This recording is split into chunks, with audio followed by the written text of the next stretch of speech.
Hello, everybody, and welcome to the Wait, What Are We Talking About podcast, episode 206. My name is Bret, aka Enigma9011, and you can catch this podcast live over on twitch.tv/Enigma9011. You can drop a follow over there. You get notified when we go live, so you join in on the fun and conversation with us. But if you can't catch it live, that's A-OK. Go over to YouTube and podcast services the very next week, where it's broken out topic by topic and put as one big video in MP3 for your amusement on the following Friday. Last but not least, wherever you're watching, listening to the show, if you could drop a follow, subscription, whatever it may be, it does seem small, but it does help the channel grow. So if you take the time to do that, we would love and appreciate you for it.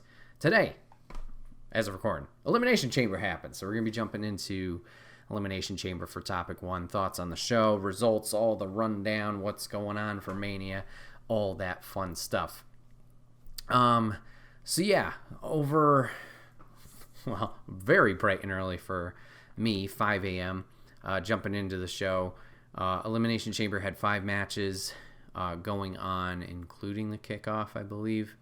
And then we did get a Grayson Waller effect. So matches we had the WWE Women's Tag Team Championships in the kickoff. Kabuki Warriors going against Candice LeRae and Indy Hartwell. We had the Women's Elimination Chamber. We had the Undisputed Tag Team titles for the gentlemen with Judgment Day against New Catch Republic. We had the Grayson Waller effect, as I talked about. We had the Men's Elimination Chamber, and then we had the Women's Championship with Rhea going against Nia Jax. And Papa Griff put his thoughts in there. And I'm going to kind of agree just from a quick reading of the first sentence. But this was a solid show. I had a good time with it. I think, obviously, all the matches had their time to breathe. The chambers were lengthy, which not lengthy in a bad way, but like had their time. Didn't feel like anything was rushed. All 5 matches got their time, and they were able to do what they needed to do. And it went pretty flawlessly. There weren't any big mistakes. We'll talk about one in the tag match that, not a mistake, but an injury potential. I will say, with the Women's Elimination Chamber, as I guess we'll just jump into that, even though kickoff show, I know. The beginning of it felt a little slow and felt a little awkward. They kept bringing up like the temperature and the humidity, so I was a little concerned. Maybe ropes, people were going to slip and stuff like that. But like I said, for the rest of the night, everything was very flawless and went off without a hitch, so that's great. And it seems like the crowd was really into it. Obviously, they don't get these kind of shows all that often, so great to hear the reception for the home country people, and then obviously the superstars in general. So let's jump on into it. We'll go to the kickoff. We'll talk about the tag match just really, really briefly. This was added, I think, last minute. Maybe last night is when they officially announced it. Kabuki Warriors did retain. I wasn't sure if there was going to be some shenanigans in play with the Dakota or Bailey at all, but no, this was just run-of-the-mill. We're going to get them out there. We're going to give Indy her moment, which I did appreciate that they were able to do that for her.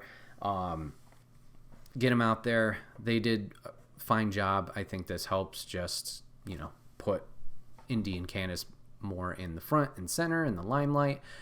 We need to build up that tag division and to put actual teams that have been together for a while, get them going, momentum, reps, practice, whatever you want to call it, and just get them in front of people and give them time. I think this was a step in the right direction. I get it. It's a kickoff show. Not everybody's going to check that out, especially once again with the time difference here, at least for a lot of people. Everybody had a time difference, but I know for the U.S. audience, it was a bit rough. But happy I caught this one. Like I said, happy Indy got her moment there, and glad they included it in here as well. So we jump to the Women's Elimination Chamber. Participants we had were, you're not going to tell me. There we go. Becky Lynch, Bianca Belair, Liv Morgan, Raquel Rodriguez, Naomi, and Tiffany Stratton. So Becky overall would win this, so we were kind of on that predictable route with the whole press conference for Mania and the strongest build here. I would say Liv was probably the second contender in terms of, she did finish second here, but in terms of a believable storyline with her revenge tour, which we'll talk about as we get into the match.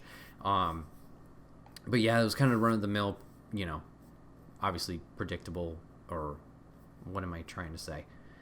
Nothing shocking in the result here, but I think the ladies crushed it. I thought they all did a great job. I thought it was a little bit rough at the beginning with Becky and Naomi. Nothing of their fault. It just seemed like some things didn't really connect, or the speed wasn't there, the flow for whatever reason. But as the participants kind of got into the match, more and more and more, it escalated. Things went very well. I think there was only one sunset powerbomb thing that Naomi did. She didn't catch all of it, but everybody was safe. Everybody was fine. It was good. Yeah, Papa Griff says it worked well, even though it was 5 faces and 1 heel. Pretty good spots. Definitely agree with that. There was one spot where Raquel was getting pinned by 3 participants at one time, and she kicked out, and I know Australia audience was like, bullshit, and started chanting that. I was like, yeah, that's fair. That one was probably the only, like, too much, like, just having 3 individuals to kick out of, and it wasn't like a strong kick out. So that one, not super great. But other than that, yeah, it went fine. I saw a lot of flack online. Obviously, it's the internet. Everybody's got an opinion and wants to toss it out there, and especially in a negative connotation, about Naomi, how her return has been. I don't think this is a bad step for Naomi. Obviously, she was the first one out, but I don't think this is like, oh, she's dead, oh, she's getting buried, or she's not getting the push, etc., etc. I don't think it's the end of the world. Obviously, she just returned at the Rumble. She was towards the final group there. Being involved in this keeps her in the forefront of like that main event picture around the title. Yes, she didn't come out the victor here or last longer, but it's one of those things where, at least what we've seen with the Triple H regime, a lot of things are being handled differently in terms of plans, and they have a plan going forward of what they want to do with Mania. So I don't know personally where Naomi fits right now, but I think she'll be fine. Once we kind of get over this Mania hump, we can focus more on her with, does she go against Bayley? If Io retains, get that going there. So a little shocking she left so early, but I wouldn't say it's the end of the world. I did appreciate the kind of like taking advantage. I think Liv was the one who pinned her there. No, it was Tiffany. Sorry, Tiffany got Naomi out. Liv towards the end taking care of Bianca, with Bianca hitting the kiss of death on Becky, and then the surprise roll-up, get that. Then Liv turns around for the finish of Becky hitting the manhandle slam. Thought that was good. Tiffany was over, and she did a phenomenal job. And I'll say this, like, she was one with the 2.0 era. When I first saw her character not watching week to week, I was like, oh, this is the dumbest thing ever, the whole little daddy's little rich girl thing. And since her return from, I don't know if it was ACL, whatever injury she did have, since she's come back from that maybe a year and a half ago, she's been killing it. Obviously, she had the NXT title run. Before that was, was it the Deadline? Oh, Iron Survivor. I think that was where she got her shot at. I don't recall. But coming back, getting the title, going against Becky, doing that program, and then closing out her time in NXT to come to the main roster here. She's capitalized on her time. She's done it awesome. Obviously, Australia was behind her there. Get a little bit of heat on Liv, maybe not intentional, when Tiffany was eliminated. But yeah, she did a great job. Excited to see what is next for her. I don't know if it's going to be Bianca. We kind of were thinking Jade was going to go that route, but then Jade was not in the chamber here. Maybe Raquel was kind of shoehorned in there for reasons. I don't know. But glad to see Raquel back too, and kind of put back in this picture, and not just like return to obscurity where it's like, I'm here. We'll try and figure something out. So yeah, that was good. Now, speaking on Liv, so like I said, she's kind of like the second option I would have gone here of like, yeah, that makes sense. She's the last one to beat Rhea. Rhea and her were tag team champions. You have the history there, and Rhea was the one who allegedly took her out of action. We, wove it into the storyline where Rhea could take her out with the elbow injury. So it would have made sense, like, obviously not the build they were telling with the press conference and stuff, but I would have been like, oh yeah, I get it. Check the box, let's go. I'm curious if they're going to turn Liv heel here. Since she returned at the Rumble, she had this whole cry about it on her attire, like t-shirt type thing. So I don't know if she's just going that route or like it doesn't matter what the crowd says, I'm here for my agenda type deal. Obviously, she's doing a little pouty cry faces here and there at the Chamber, and I don't want to say ruthless, but had a little bit more of an aggressive side. So interested if that's the route they're going to go with her. I don't know if that's what I want, but it is what it is. As long as she's involved, keep more people or elevate more people, that's good. So I'm intrigued to see how that continues here. She's on Raw and Naomi's on SmackDown, so I don't know if they would have a program. Not that that's the end of the world. They're like, nope, you can't feud with anybody on the opposite show, especially towards Mania season. So we'll have to see what comes out of that as we go forward. So yeah, ladies did great. Becky won there. Tag team title. This one I think was might have been my favorite match. I thought the ladies absolutely crushed it, but this one is like right up there with it. The tag titles between Judgment Day and then the newly named New Catch Republic of Pete Dunne and Tyler Bate. I thought they did phenomenal. Did a great job of just boom, boom, boom, one thing after another. I thought Dunn and Bate looked really well together, and this is another instance of like put them in the forefront, get people looking at them being like, oh, these are actually people I should pay attention to. White gear, and it's really hot. Not smart for Bate. Man, that man was sweating up a storm. But once again, no mistakes that I noticed, or like any botches with the heat and stuff like that. They did a phenomenal job. A very exciting, fast-paced match. If Damian and Balor keep the titles towards Mania, which it kind of seems like will be the case. I know we talked a few weeks ago about a tag team showcase match without the titles involved. I wonder if we get something where it's a multi-team tag team match between these guys. Do you do a rematch between these two teams? Do you throw DIY in there? If we want to get another heel team in there, I don't know. You kind of got the Authors of Pain Street Profits thing going. I don't know. You could even just do triple threat.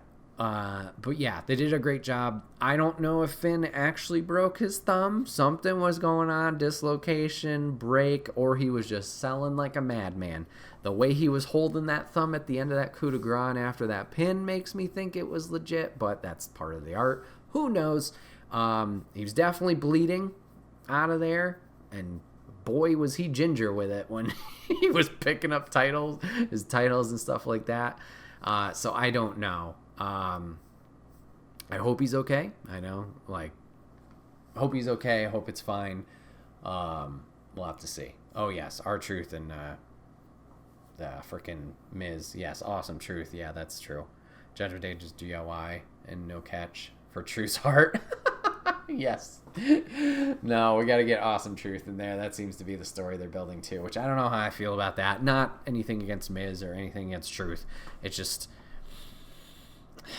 I liked this match a lot more than I can visualize a Judgment Day versus Awesome Truth type thing. It's like, it's not my style. Not that it will be a bad match, just is what it is. So then we went to the Grayson Waller effect. Business as usual here, I guess. Promo. So big things we took out of this. One, Seth is now cleared for action. So does this allude to the briefcase? Is Damian going to cash in? I thought that would have been more likely if they were to lose the tag titles. Then he would be like, I don't have this burden. I can now steal that from him. We could go from there and figure out whatever we need to figure out. But also we have the Elimination Chamber thing, which I'll talk about, I guess, real quickly. Drew won. Shocker. Another one that was predictable, right? Or at least we knew where it was going. As it was one Raw superstar against 5 SmackDown superstars. You could craft a story around Drew and around Priest. We saw them have tensions before around War Games time, but I think that would be really tough to do in such a short window. Right now it's heel. Obviously Judgment Day's been beating up Truth. People love Truth. can you swing Damian to a face in a 40-day period? You could. Just a little, a tough hill to climb. So I don't know what this will mean for Damian and the briefcase.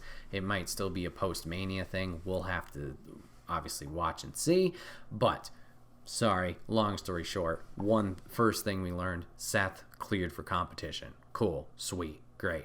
2, Cody wants to fight The Rock, one-on-one at any point. Cool. Seth kind of butts in, kind of alludes to the tag theme thing. All right, cool. We're getting more confirmation-ish of the whole WrestleMania video package. Night 1's going to be a tag match. Okay. 3, Austin Theory and Grayson Waller are breaking up? Question mark? I don't know. Austin Theory kind of butt in a little too much, I felt, on Grayson's stuff. And then, obviously, Austin was getting attacked, and Waller was like, yeah, backed off from the situation. I don't know if that's the right move. I kind of like them both together. Not that, obviously, they can't do their stuff on their own, but that was a little odd. That was a little weird. Another, hey, good for you. Glad Grayson got his moment and was over there. So, yeah, some fun things we learned from the show. Then we head into the men's elimination chamber. Like I talked about already, Drew emerged victorious. He was against, where are we? He was against Randy Orton, LA Knight, Kevin Owens, Bobby Lashley, and Logan Paul. I don't know. This one I wasn't feeling all that much. I don't know what it was for me. If it was just my anticipation of Drew winning, so it wasn't a lot going on, or just something about the pacing and the movesets just didn't click with me for some reason on this night. Everybody seemed to get a good reception. Well, good for their respective parts. Lashley, for me, I don't know. Like, he's impressive. I don't get any enjoyment out of him or his character. There's nothing that draws me in there. So to that, I was like, He speared Logan Paul through a pod. That was cool. I was a little concerned about an injury because I know that's how Lashley got knocked out. I think he was in the pod and somebody speared somebody. I don't remember. And then he had to leave the match early. But we did get 2 interruption spots. Not really. But we kind of did the same thing we did in last year's Elimination Chamber. I think it was last year. Where Superstar gets injured, right? So this year's Bobby Lashley. Referees come in and they're helping him out. Last year was Montez Ford. Got helped out. Cage doors open. Someone comes in. AJ Styles comes in here. Beats up LA Knight.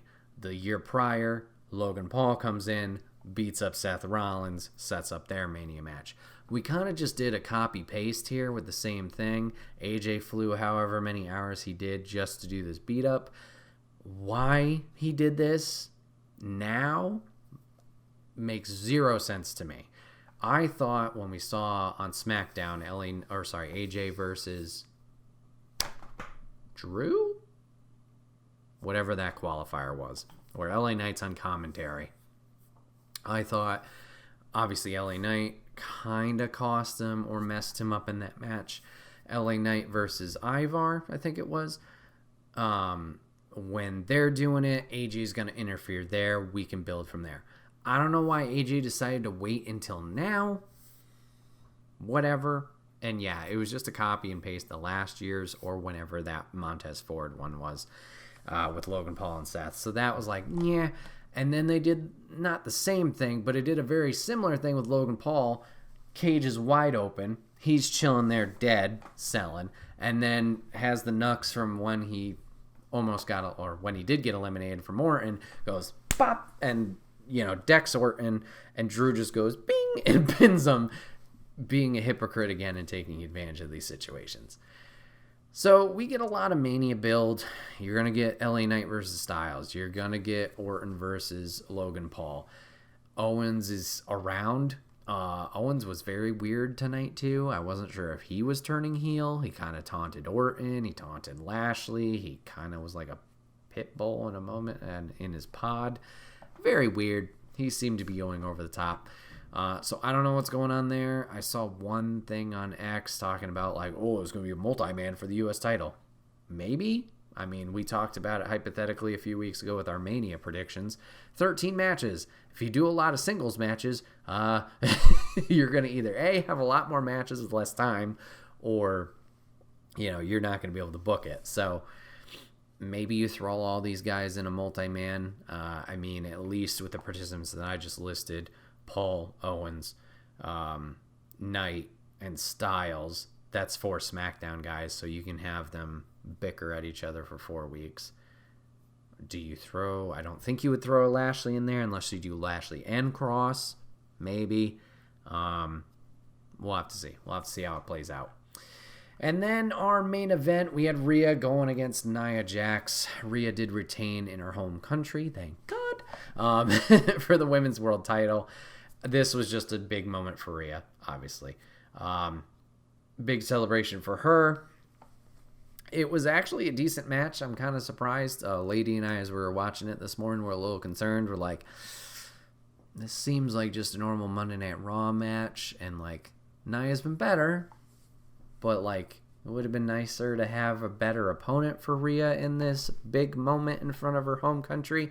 But actually it went pretty well. It wasn't anything super, flashy or fantastic. They kept it simple, but it worked. Yeah, Rhea got the win. Rhea got to do it in front of her family and her friends, and just happy feelings as we left. Yeah, just big old riptide for the finish there. Yeah. So, overall, I thought it was a good show, solid show, especially for waking up really early this morning. I do want to say shout out to Bronson Reed. I know we were a little concerned off stream and off podcast of like, oh, that sucks. He didn't win his qualifier. He's not going to get the chance to be in the chamber, fight in front of his home country as well. And he's just going to be, away. 2 things. One, I don't know, obviously, because wrestling journalism is all, hoopla. Some's good, some's not, Apparently there was speculation that apparently him and Seth were going to go for the world title and have a match prior to Seth's injury. Cool if he would have got that moment. However, didn't get that moment, didn't participate here. Timing is interesting. He had a wonderful thing happen to him. He was originally going to be in the chamber, he said on X, but circumstances didn't allow him to do that. He is now a father. His wife gave birth early, so he was able to go and focus on time with his family and stuff like that. So congrats to Bronson and his wife on their child. And yeah, as long as he's happy, we're happy. That's what matters. Okay. So yeah, let's see what Papa Griff said. Quick, think it was a pretty good show despite the fact all the results were 100% known. Too bad Pete and Tyler could not go over. I will say, with that match, me enjoying it so much, there were a few times I was like, whoa! I was believing they were going to switch, but obviously it did not. Glad to see AJ for LA and oh boy, I can read. AJ/LA for Mania, pretty likely, and maybe Randy Logan. Where were the Iconics? So I know they were, Billy Kay was at least tweeting or Instagramming a lot of photos prior to the event. I think it was more just like, excited for everybody in Australia, stuff like that. I know Peyton is currently pregnant with child 2. So that could have been reasonings for at least her travel. Obviously, they don't live there, so that would have been a whole rigmarole to get over as well. I hope they come back someday, but if they're just going to be moms and, spend time with the family, that's cool too. So, yeah, that would have been a fun surprise, though. What was the private conversation with Waller and Reigns last night as nothing happened during the effect? Thought they might jump him or something. Yeah, that was weird too. I thought maybe they were setting up a Rock surprise with Dwayne coming out and, shit talking for a little bit, but I'm not sure what that was about either. That is a very fair question. Finn break a thumb or something. Did not look like he landed badly on finish, but looked like something was amiss. For sure, yeah. I tried to focus on, I believe it was his right thumb as he was coming down for the coup de grace, because he really sold it at the end when they got the pin, they got the victory. It seemed like something had happened during that landing. or the pinning situation. I don't know why anything would happen there. But he, like, I don't know if it was just the adrenaline and he was just go, go, go. Like, we need to get this done and, follow that. That after the bell rang, he was able finally to let that emotion out or focus on it or whatever it was. He was very, okay, over the top sounds mean because, like, if he's acting over the top, good. If he's really hurt, then it sounds like I'm, like, oh, he's so emotional. No, that's not what I mean. It was a big reaction. So if he's selling, good for him. It's kind of that comical-esque as well. And he's really selling the done, finger snap type shit. If he's really hurt, then that seemed like he was in a lot of pain. Like I said, he was very ginger with it, like just kind of holding it there. He kind of grabbed the titles, but then switched to his other hand. And obviously, yeah, it was bleeding from, like, top knuckle down. So I don't know. I'd be interested to go back and see the footage slow. There wasn't anything I noticed, like, when Dijak broke his pinky, I think it was against Wesley. No, maybe. Maybe it was Ilya. I think it was Ilya. Whereas Pinky was like, whoop, like over here, like he really made it clear, like, where's the camera? Look at my finger, look at it. Like, there wasn't anything really obscene or super, obvious, that's the word, wow. There wasn't anything super obvious, like positioning of his thumb that made it seem off, so that's why I kind of think it's a dislocation, but I've never broken something either, so I don't know. But yeah, as long as I hope he's okay. Hopefully recovery goes smooth, and whatever it was, he worked through it. Good for him. But all in all, Elimination Chamber was fun, like Papa Griff said. Pretty predictable. And, it's a little concerning if we start thinking about it in a critical standpoint of where, like, if everything's just super predictable and, like, easy to tell where things are going, you're kind of losing that interest, or you could possibly lose that interest from folks, where it's that anything can happen mentality. Obviously, like I said, they are getting to Mania. That's the goal right now, is just, like, putting all the pieces in play. Obviously, they had to do such a big shakeup with the world title picture, that just trying to keep the rest of it in check. You'll probably just be like, for the love of God, just have everything work and go. It might just be because it's that road to WrestleMania stretch where it's like, we have to get from point A to point B, and Elimination Chamber's in this rough spot where it's like just getting there. And I would say probably with the Women's Elimination Chamber, that was the biggest the biggest spoiler, with Becky being the only one in Rhea's face. If you had a combination of people, a group of people, anything like that, I think that would have made it at least a little bit better of, like, suspense for, like, who's gonna challenge Rhea. But to have Becky, granted, a superstar in her own right and, like, the forefront or face of the company as she should be or has earned, it makes sense you want her at the press conference. But yeah, it just is like, well, here it is, this means nothing, you know exactly where we're going. Not a super great move. So they probably could have hid that a little bit better. I think the Drew had the strongest story there because he was the only Raw superstar in that. Like, the other ones are just like, oh, it's gold. Yeah, of course I want a championship. They're not stupid. But nobody here had, like, a super hard driven storyline behind them. It was just, I'm in a qualifier because of Cody finally making his decision. This is thrown together by the GMs. I'm here. Gold is nice. Boom. Drew has that driven story behind him of, like, he's been wronged. He wants his Mania moment. He wants to fix things, yada, yada, yada. If you had someone like Sammy also in the match, that would have at least been a little bit more tense. Or even Uso. Obviously, Uso's doing his stuff with the IC title at this time, but putting people in there that have a narrative that we've been telling on Monday Night Raw, I think that would have made it at least a little bit more interesting, suspenseful, instead of just like, yeah, it's Drew, like he's walking out of here with the win. I think you could have done that. I understand the Sammy stuff, you could still factor him into this somehow, so maybe that's why you don't have him in the chamber, to try and protect him. I don't know. I'm not the booker. I'm not good with building storylines. So maybe that's why.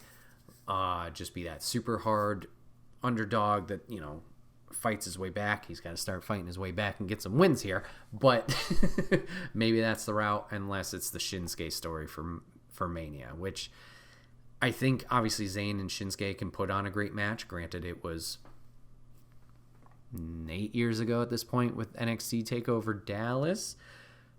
But there's potential. It's there. It's just, can they do it? I think it'd be great. It's just like, oh, you're kind of just keeping Sammy in this area of floating. Like, get him back up there. That's all. How do you think Elimination Chamber worked in that kind of arena, being a stadium? I don't know. Like, they had so they had 50,200 yada yada in the stadium there. I think the stadium looked great. I think atmosphere-wise, it looked just like a Mania. I liked the stage. It wasn't super elegant, extravagant, but it looked good. You had the typical camper tent type setup over the ring.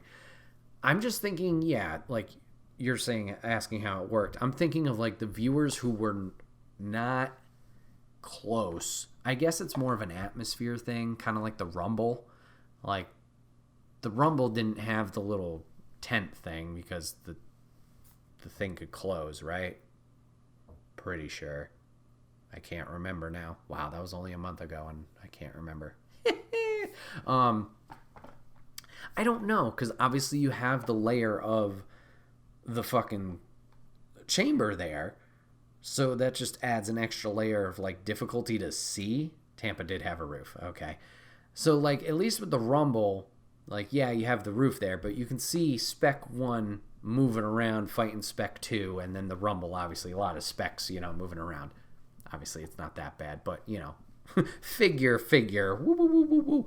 With the chamber, you get obviously layers. You get a chain link in between. Depending on your seat, you could have a pod in between.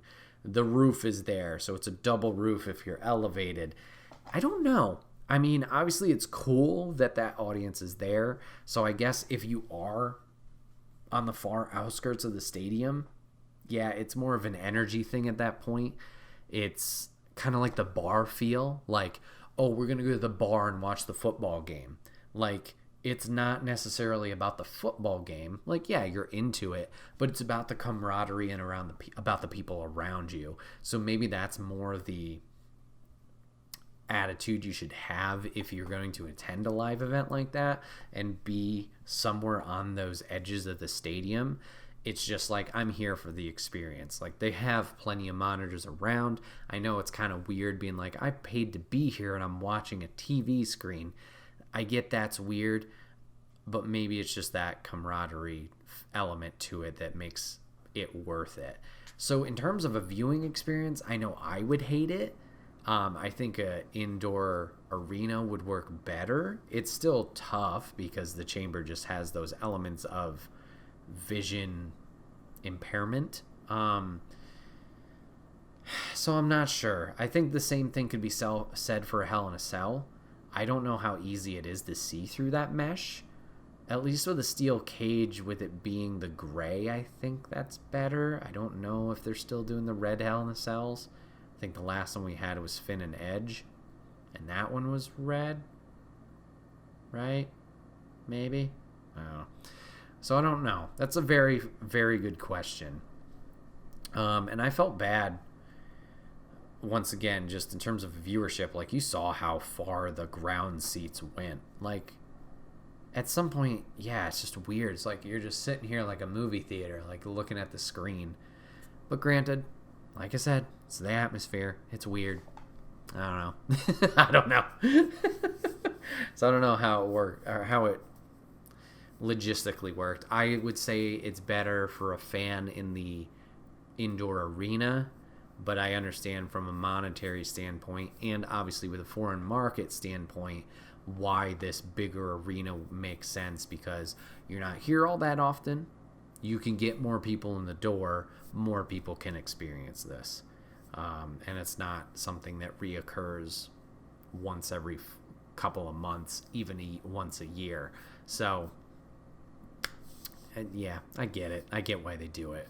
Just, it's that feeling, that energy, I guess we got to focus more on than watching the actual elements of it in a way, like real time, not screen viewership. So